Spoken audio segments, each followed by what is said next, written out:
वही सब रूपों में वो गुरु तत्व जो है ना, वो हो सकते हैं लाखों रूप उसके, पर वो एक है। उस गुरु का परिचय एकम में, ब्रह्मानंदम परम सुखदम केवलम ज्ञान मूर्तिम द्वंद्वातीतम गगन सदृशम तत्वमस्यादि लक्ष्यम एकम नित्यम विमल अचलम सर्वधि साक्षीभूतम भावातीतम त्रिगुण रहितम सद्गुरुम तम नमामि। जब हम उसकी शरण में जाते हैं तो अपनी कृपा वो कहाँ किस रूप में करना चाहता है, हमको बस ये पहचानना है। जैसे आप बोले मुझे राधा नाम प्रिय लगने लगा, मुझे इधर आनंद, तो गुरु आनंद स्वरूप आपको राधा नाम जपवाना चाहते हैं। और आपको ऐसा लगता है कि इस रूप में मुझे श्रद्धा हो रही कि मेरे गुरुदेव इनके अंदर से बोल रहे हैं, मान लेना चाहिए, क्योंकि अखंड मंडलाकारम व्याप्तमेन चराचरम, गुरुदेव हमारे कहीं से भी हमें उपदेश कर सकते हैं जी। जैसे अब मैंने अपने गुरु जी को 1.5 साल मैंने दाप किया जी, अब है ना, आप में मेरी श्रद्धा भक्ति सब बढ़ हाँ, गई है। हम ये कह रहे हैं आपका है, आप ही गुरु हैं, आपके सिवा कोई गुरु नहीं है। आप ही जहां आपको अपना अनुभव कराने लगे, मान लो मेरे गुरुदेव बोल रहे हैं, देखो भगवान के अवतार दत्तात्रेय जी हैं, उन्होंने 24 जगह गुरुओं का दर्शन किया। 24 तत्व हैं तो 24 जगह दर्शन किया। एक बाण बनाने वाला बड़े एकाग्रता से बाण बना रहा है, राजा की सवारी निकल गई, वो इतना तन्मय था कि बाद में आके राज सैनिकों ने पूछा कि महाराज की सवारी कितनी दूर गई, तो उसने कहा कब गई मुझे तो पता नहीं, और दत्तात्रेय जी वहीं खड़े थे। तो उसने कहा तुम्हें दुंदुभी नगाड़ों की, क्योंकि राजा जाते हैं तो उनके साथ वैसा, तुम्हें सुनाई नहीं दिया? बोले सत्य कहते मुझे सुनाई नहीं दिया, क्योंकि मैं अपने बाण की नोक बना रहा था। दत्तात्रेय जी ने गुरु बनाया।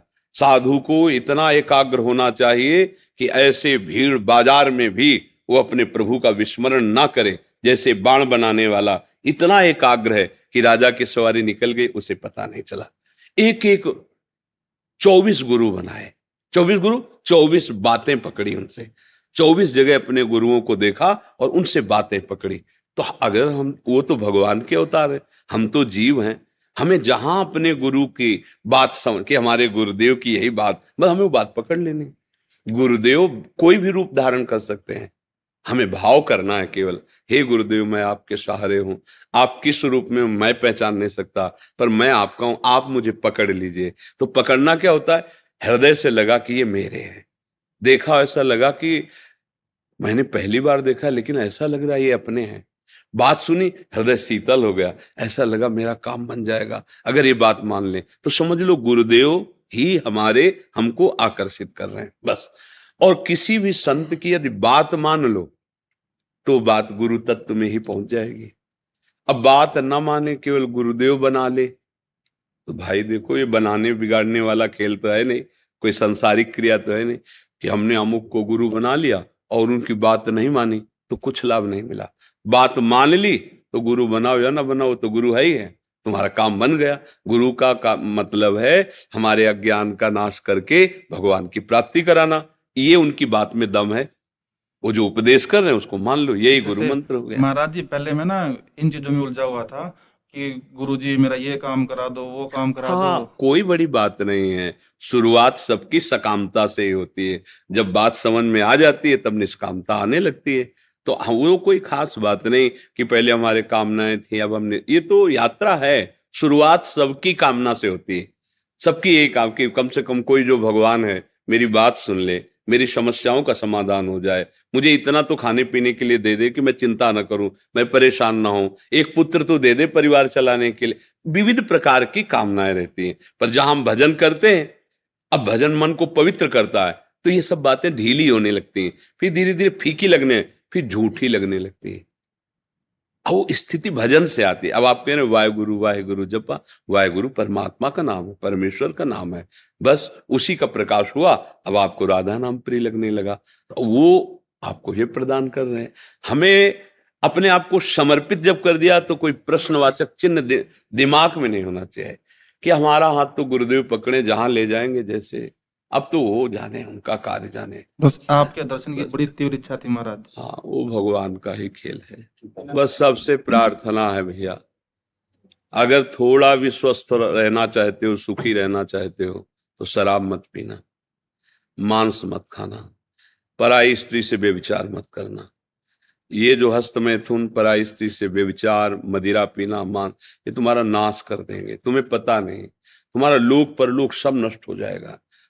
उस समय क्या पता होता है, जब हम खाई में गिरे पड़े होते हैं, सब अंग टूट जाते हैं, तब क्या हम सोचकर क्या करेंगे उस समय? उस समय तो असमर्थ हैं।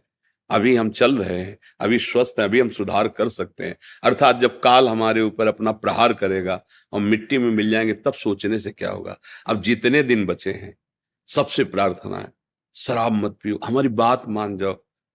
देखो, हम इतने प्यार से कह रहे हैं तो कुछ ना कुछ तो अपनापन है ही है।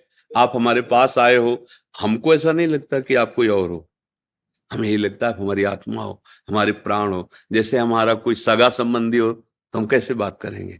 हमारे आप सगे हो, क्योंकि हमारे प्रभु के बच्चे हो ना, हम प्रभु के दास हैं, तो हमें लगता है ये सब हमारा परिवार है, ये सब हमारा घर है। आप जब प्रसन्न स्वस्थ, तो हम देखकर अच्छा लगा। अगर आप ऐसे गंदे आचरण वाले, तो लगा कि इस जीव की दुर्गति हो, हमारे पास आया, हमारे श्री जी के धाम में आया, और अब भी इसकी दुर्गति हो, तो फिर मतलब क्या रह गया?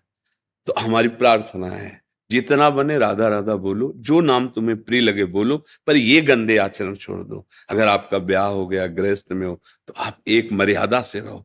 देखो, ये जीवन आनंद के लिए मिला है, ये वीर एक जीवनी शक्ति है। आप इसको बहुत ज्यादा नष्ट कर देंगे तो आप बहुत तरह से परेशान हो जाएंगे। आपका नींद आना, आपकी स्मृति गोल हो जाएगी, आपके शरीर में उत्साह नहीं रह जाएगा, आपकी बार बार सोच वृत्ति गंदे आचरणों की तरफ जाए। ये क्यों दुर्गति? एक जीते जी दुर्गति है। बैठे बैठे गंदी बातें सोच रहे हो, बैठे बैठे गंदा दिमाग चल रहा है। अरे उसी को अच्छी जगह लगा के आनंदित हो सकते थे, प्रसन्न हो सकते थे। तुम उसी का प्रयोग करके जल रहे हो। नाक में गुस्सा आ जाता है, जब कमजोरी बढ़ती ना, गुस्सा आ जाता है।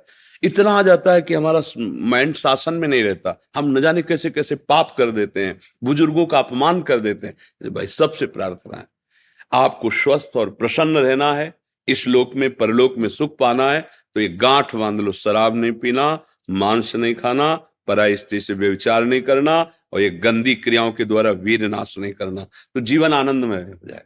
नमक रोटी खाओ, धर्म से चलो, बुजुर्गों की सेवा करो, राधा राधा राधा, अभी मस्ती आने लगेगी जी। ये मनुष्य जीवन सुख प्राप्ति के लिए मिला है, पर इसको सुख थोड़ी कहते हैं। अब इसको सुख, जिसे तुम सुख माने, ये स्वास्थ्य नाशक, धर्मनाशक, बुद्धिनाशक और ऐश्वर्य नाशक।